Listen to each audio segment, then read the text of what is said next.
Hey guys, welcome back to Sheeko Sheeko. There's a lot of jokes being cracked around here.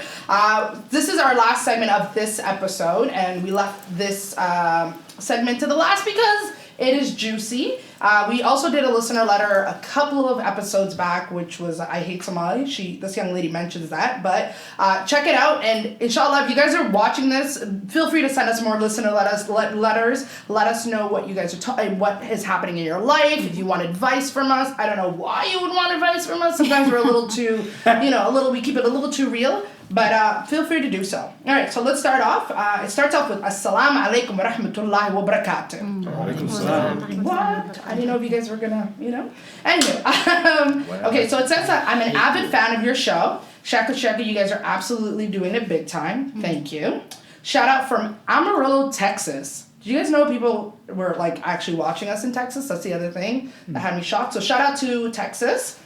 I got put on your show a few months ago, and I admire the content of your topics and the straight shooting panelist. After watching your episode, I Hate Being Somali, which I just said, I decided to write you guys, because since you always keep it real. Today, I want your esteemed panel and viewers to tackle an issue with me that has kept me hostage. Allow me to pick your brain and get a little clarity, because in all honesty, I'm literally losing sleep over this issue. Still your girl? Don't, you're gonna throw me off. Stop it. I've been married for 9 years to a man that I love, and we have 3 beautiful kids. He's a great dad and overall a good husband. But in the last few years, he's been struggling to keep a full-time job, which has put a huge financial strain on our family. But, there's a but, very big but that's not what has me sleepless at night. The intimacy department has fallen short in our marriage. Life and kids got in the mix and killed the spark. I'm totally not feeling him sexually, and he's not trying either. I've always considered myself a woman of above average sex drive. I don't know why I laugh. And feel my man is not stepping up to the plate and willing to help out with this issue and spice up our life. And bring that old spark back. Sorry, I forgot to say that. Trust me, I've risen this issue with him on several occasions till my throat itched, but it's fallen on deaf ears. He's not concerned at all and sees this as a non-issue. And now I'm at a point where I'm no longer happy in my marriage. I've even contemplating nullifying the marriage and ask for a divorce. Despite all his great attributes, I don't want to regret missing my prime time down the road. I'm only 31, and as you know, this is a time where a woman peaks sexually. I don't know if that's the time, but anyways. So, I hear your phone. We're going to ignore that. So my question to the panel is... I'm going to continue this, guys. So my question to the panel is, should I stay in this sexless marriage for the sake of our kids, or be selfish and leave for the sake of my own happiness? I greatly appreciate your honesty in this matter. P.S. Halima and Iman are my heroes. Different sides of the same coin. God bless and thank you. I'm not going to use her real name, guys, so give me a Somali female name. I like Alicia. Hey! We're not allowed to use. Alicia. Alicia, is that a Somali? Absolutely not, but why just give her Alicia? Okay, we'll go with Alicia. Yeah. So essentially the question is, should she stay in this sexless marriage for the sake of her kids, or leave for the sake of her own happiness? Let's keep it tight. Let's keep it respectful, a little, here and there, but keep it raw. Go. Who wants to go first? When she says no sex, does that mean sexless marriage? What does that mean? Zero sex for the last 3-4 years? Is that what's going on?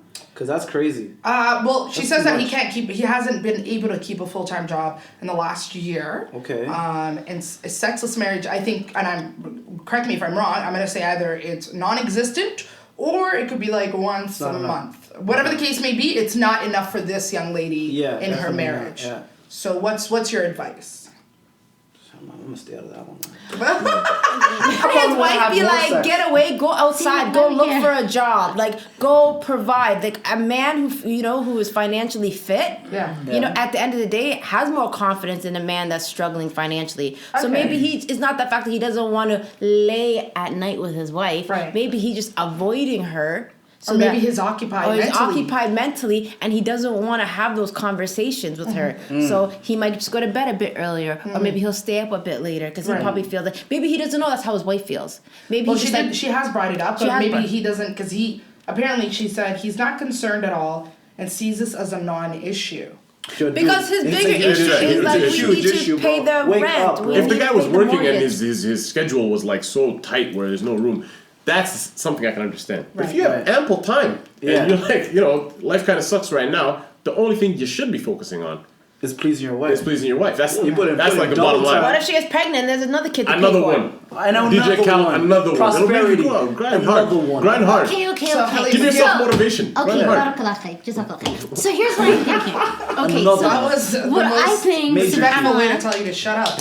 No. Yeah. But yes. Okay, so subhanAllah. Okay. So guys, let's let Halima talk for a minute. Lately, subhanAllah, I've found myself reading more about the women that were around the Prophet ﷺ, and I find that I want to be able to connect with the people of the Sahaba, not just the brothers and the men that we constantly hear. I want to know more about the women.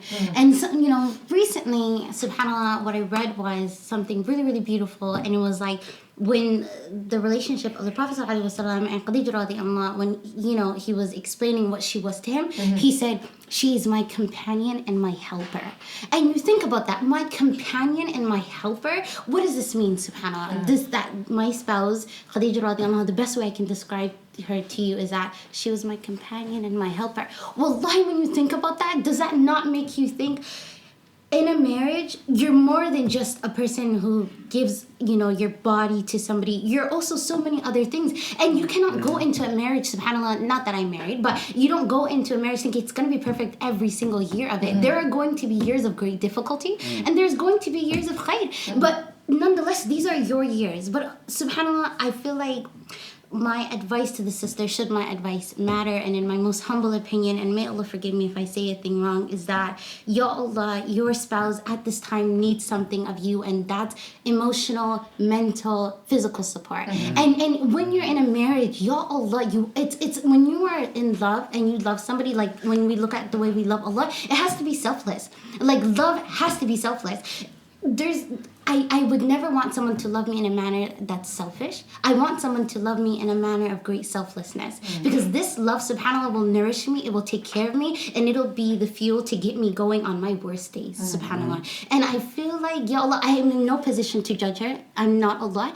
But, Ya Allah, I feel like as a spouse, subhanAllah, we have to be more merciful on our spouses. Like, we have to be more gentle, more kind, because they're not always going to be there. And when I said to you, I love you fi sabilillah, I love you for the sake of Allah, what I'm saying is I love all of you, and on your worst days, I'll remember you for your best days, khalas. And I will physically help you get to the point where you're there again. This is, subhanAllah, what love for the sake of Allah is. It's a commitment. You don't just clock out when you want and times get hard. That's not love. And when you love people selfishly, what happens? You think of yourself first and you're like, khalas, I'm done. I just can't right now. I'm not in it, like, bye. But selfless love is, Ya Rabbi Ayla, I'm here with you the very way that I promised you I'd be with you way back when, and I'm going to be there with you. Your good times, your bad times, all the times, because your times are my times. And subhanAllah, I would just say, have mercy on your spouse. And love him when he's not lovable. Because at this time, it sounds like, he's not the most lovable.